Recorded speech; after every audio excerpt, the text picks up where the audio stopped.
Hadza berkenaan dengan Sayyidina Umar bin Khattab, ya. Sayyidina Utsman bin Affan, termasuk orang yang syahid dalam Syahidul Mihrab sampai dikatakan ketika membaca Quran. Sayyidina Umar Syahidul Mihrab. Sayyidina Utsman bin Affan ketika membaca Quran. Karena fitnah kuasa. Gara-gara orang yang berebut kuasa waktu itu. Kacau jadi. Saya tak cakap yang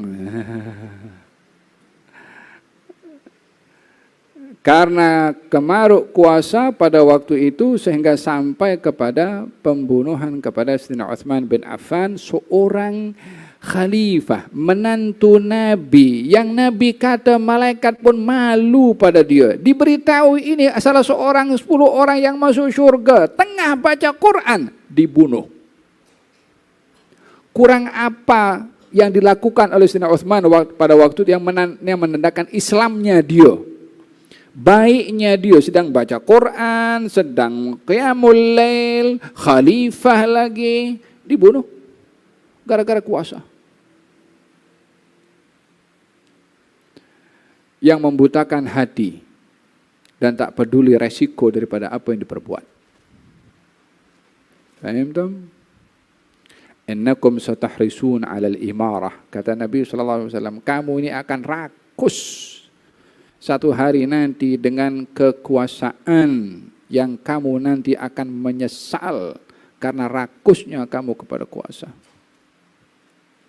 Wa innaha yaumil qiyamati lanadamah, dan itu adalah akan membawa kepada penyesalan kepada kamu nanti di hari kiamat. Siapa yang mau dengar? Yang berbicara ini bukan Ali Zainal Abidin, wala bukan siapa. Ini yang bercakap Rasulullah SAW. Kalau boleh ambil pengajaran pada Gunung Uhud tadi, dengar sami'na wa ta'ana, selamat. Tamam. Dan kita berbicara tentang 2 orang yang diberitahukan oleh Nabi akan syahid, yaitu Sayyidina Umar dan juga Sayyidina Utsman ibnu Affan radhiyallahu anhuma wa an baqil ashabi Rasulullah ajma'in, amin. Baik, hadis yang terakhir yang dari Sayyidina Abdullah ibn Abbas. Katanya, saya berdiri di hadapan bersama dengan orang-orang yang sedang berdoa kepada Allah untuk Sayyidina Umar. Yani Sayyidina Umar waktu itu setelah ditikam dan sakit, terbaring beberapa lama sebelum meninggal dunia. Orang datang berziarah kepada Sayyidina Umar bin Khattab, dan masing-masing yang datang berziarah mendoakan kepada Sayyidina Umar.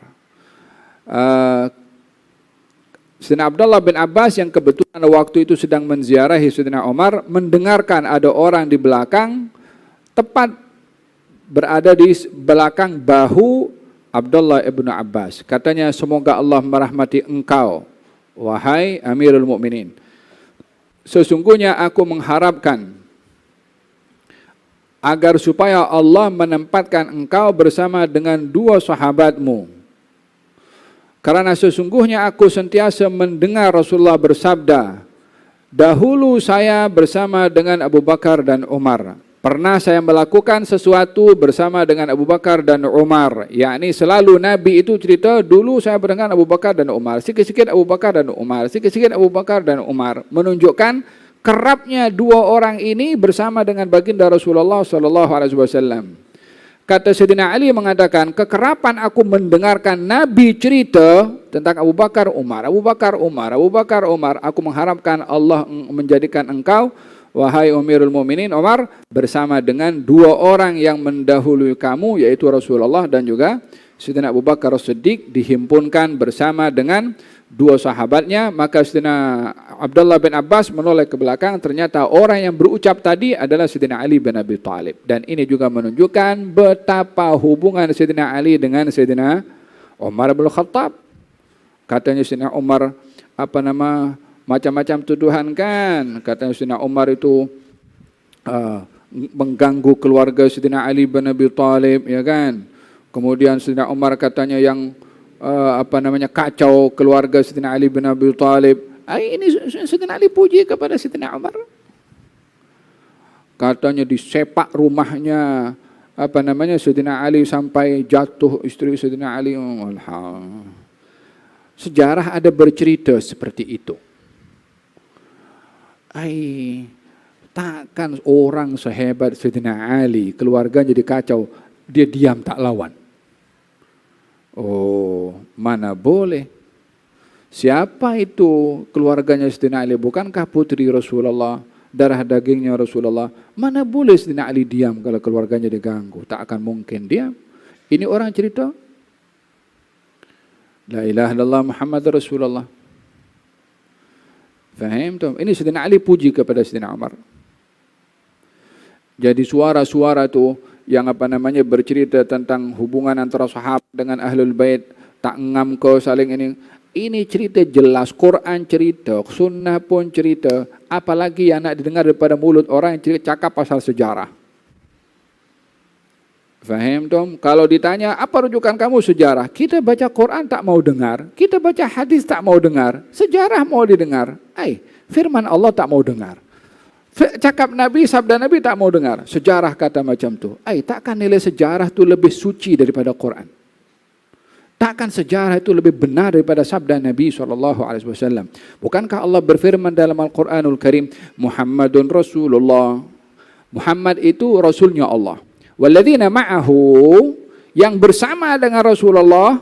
Siapa yang bersama dengan Rasulullah waktu itu? Sahabat dan ahlul bait.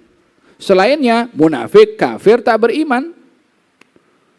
Walladzina ma'ahu, orang-orang bersama dengan Nabi. Siapa? Ahlul bait dan sahabat. Dah tak ada yang ketiga lagi dah. Yang bersama setia dengan Nabi. Apa sifat mereka? Asyidda alal kufar, tegas kepada orang kafir. Ruhama bainahum, saling menyayangi satu dengan yang lain. Ini Allah punya firman. Katanya dibagi tahu yang bersama dengan Nabi waktu itu, sahabat dan ahlul bait, tegas kepada orang kafir, saling kasih mengasihi, sayang menyayangi satu dengan yang lain. Allah cakap macam tu. Oh tak, ini tak betul. Ini apa mereka bergaduh. Ini tak hormat kepada ahlul bait Nabi. Quran firman. Mereka pertikaian tentang istri-istri Nabi SAW, khususnya Siti Aisyah radhiyallahu anha warḍaha. Allah berfirman dalam Al-Quran, An-Nabiyyu awla bil mu'minina min anfusihim wa azwajuhu ummahatuhum. Nabi itu lebih utama berbandingkan orang-orang beriman. Istri-istri Nabi, ibu-ibu kepada orang beriman. Kamu orang beriman atau tidak? Beriman. Ini Allah bagi tahu istri Nabi semuanya adalah pangkat ibu kepada kamu. Mana ada orang akan jatuhkan marwah ibunya sendiri? Di mana kalau tak hormat kepada ibu kalau ibunya dimaki atau dicerca? Ibu itu yang namanya hatta ibu itu buat salah, anak itu tetap akan jaga itu ibunya. Adab kepada ibunya. Faham dong? Hada kata-kata Sayyidina Ali bin Abi Thalib mengenai Sayyidina Umar. Kata Sayyidina Umar bin Khattab mengatakan, didatangi oleh seorang badui. Kata, ya Amirul Mu'minin, inni uhibbul fitnah. Wa akrahu minal haq wa afirru minar rahmah. Amirul Mu'minin, saya ini suka fitnah. Saya tak suka kebenaran. Dan saya lari daripada rahmatnya Allah Subhanahu wa taala. Diambil rotan oleh Sayyidina Umar, ada sebat orang itu. Kaifa dah cakap macam tu. Kata Sayyidina Ali, ya Amirul Mu'minin, betul dia cakap. Gali Abul Hasan, macam mana dia betul punya cakap? Gal dia mengatakan uhibbul fitnah. Fitnah dimaksudkan di sini adalah hal-hal yang bersifat orang sayang kepada istrinya, fitnah. Ya kan? Innama amwalukum wa azwajukum fitnah.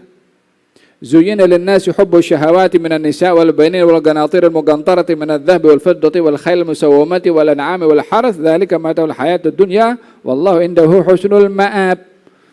Fitnah di sini merujuk kepada sukanya orang kepada hal yang Allah letakkan pada fitrah. Suka kepada pasangan, suka kepada anak, suka kepada harta. Ada orang tak suka kepada itu semua, semuanya suka.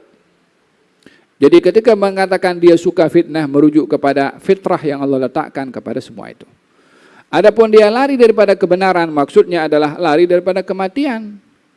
Bukankah Allah berfirman, waja'at sakratul maut bil haq dzalika ma kunta minhu tahid. Datang kepada kamu kebenaran, yakni kematian itu. Yang itu kamu lari daripadanya. Allah yang bagi tahu macam tu.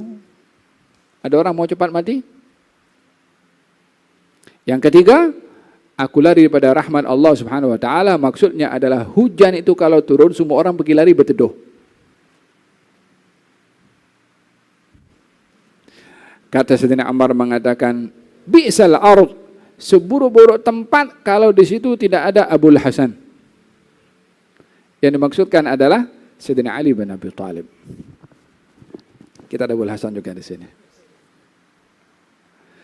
Idzan merujuk ke berkatan yang hubungan yang ada antara Sayyidina Ali dengan Sayyidina Umar bin Khattab radhiyallahu anhu. Aliun ma'al haq wal haq ma'a Ali, kata Nabi. Ali ini berada dalam pihak yang benar dan kebenaran berpihak kepada Ali. Laula Ali lahalaka Umar, kata Sayyidina Umar mengatakan, kalau bukan karena Ali bin Abi Thalib, Umar boleh celaka. Karena banyak bimbingan yang disampaikan oleh Sayyidina Ali pada pemerintahan Sayyidina Umar bin Khattab. Tamam, kita belajar daripada sini bagaimana yang ada hubungan antara Ahlul Bait dengan sahabat Nabi. Daripada dua golongan ini muncul orang-orang yang melampau. Ada golongan namanya Nasibi. Siapa golongan Nasibi? Nasibi ini orang yang tak suka kepada Ahlul Bait. Sebut saja Ahlul Bait, alergik. Dia hormat kepada sahabat, tapi dia tak suka kepada Ahlul Bait. Namanya Nasibi. Ada golongan orang namanya Rafidhi, gelarannya.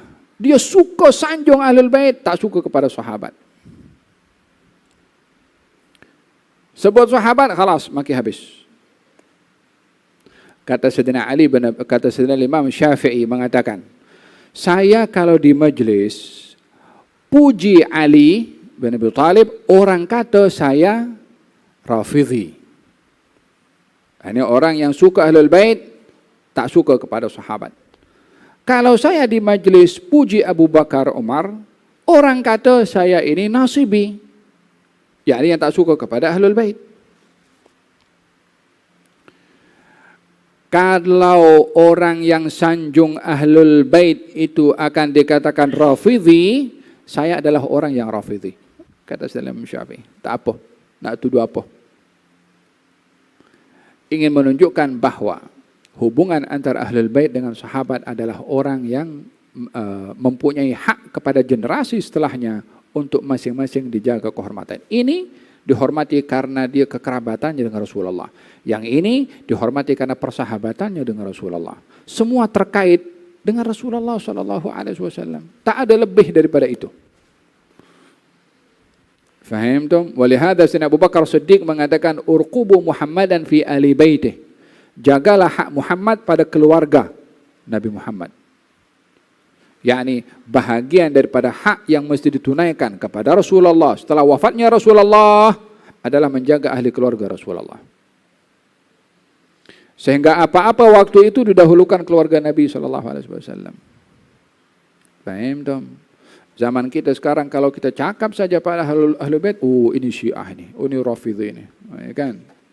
Kenapa kalau cerita kepada Sayyidina Abu Bakar, Sayyidina Umar, ini Nasibi, ada orang cakap macam itu? Tak ada. Hanya kalau cerita Ahlul Bait saja dikatakan, ini Syiah. Lalu awak mau apa? Mau dikuburkan itu cerita Ahlul Bait? Tak boleh diceritakan. Awak mau seperti itu. Ini kan Quran cerita, hadis cerita. Ya kita kena cerita.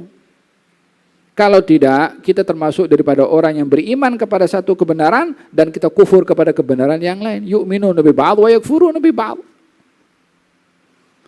Paham dong? Jadi ini saya terpaksa bahas juga disebabkan oleh kerana supaya kita ala bayyinah, supaya jelas apa mauqif Ahlus Sunnah wal Jamaah terhadap Ahlul Bait dan apa mauqif Ahlus Sunnah wal Jamaah kepada as-sahabah. Tidak ada golongan yang menempatkan dengan sebenar-benar tempat kedudukan Ahlul Bait dan juga sahabah seperti mana golongan Ahlus Sunnah wal Jamaah. Selain daripada itu tidak terlepas daripada pelampauan. Wallahu ta'ala alam bisawab.